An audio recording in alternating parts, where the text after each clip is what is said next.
सभी श्रोताओं का प्रेरणादायक कहानी में हार्दिक स्वागत, अभिनंदन। आज के इस वीडियो में आप सभी के सामने प्रस्तुत है एक प्रेरणादायक कहानी जिसका शीर्षक है भिखारी का आत्मसम्मान।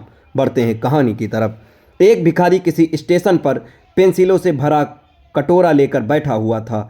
एक युवा व्यवसायी उधर से गुजरा और उसने कटोरे में 50 रुपये डाल दिया, लेकिन उसने कोई पेंसिल नहीं ली।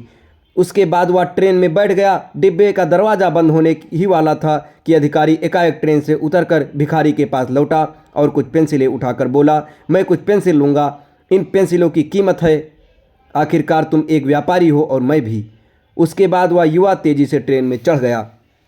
कुछ वर्षों बाद वह व्यवसायी एक पार्टी में गया। वह भिखारी भी वहाँ मौजूद था। भिखारी ने उस व्यवसायी को देखते ही पहचान लिया।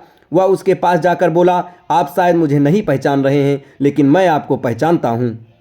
उसके बाद उसने उसके साथ घटी इस घटना का जिक्र किया। व्यवसायी ने कहा, तुम्हारे याद दिलाने पर मुझे याद आ रहा है कि तुम भीख मांग रहे थे, लेकिन तुम यहाँ सूट और टाई में क्या कर रहे हो? भिखारी ने जवाब दिया, आपको शायद मालूम नहीं है कि आपने मेरे लिए उस दिन क्या किया।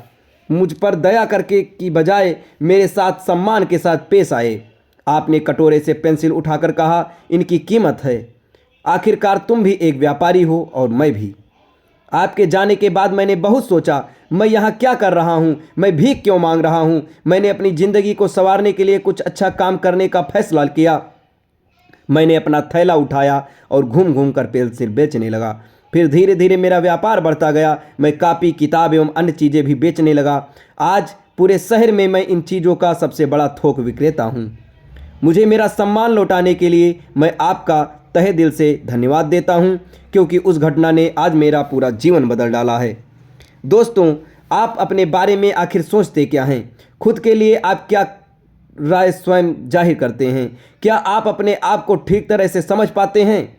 इन सारी चीज़ों को हम इनडायरेक्ट रूप से आत्मसम्मान कहते हैं। दूसरे लोग हमारे बारे में क्या सोचते हैं, ये बातें उतनी मायने नहीं रखती, या कहें तो कुछ भी मायने नहीं रखती।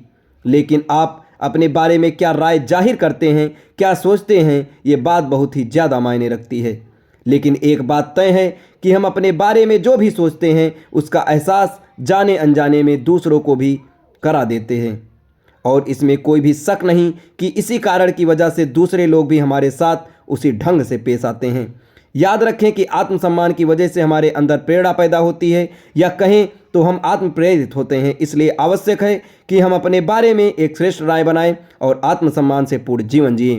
ये कहानी आपको कैसी लगी कमेंट बॉक्स में ज़रूर बताएं, और ऐसी ढेर सारी कहानियों के लिए हमारे चैनल के साथ जुड़े रहें। धन्यवाद।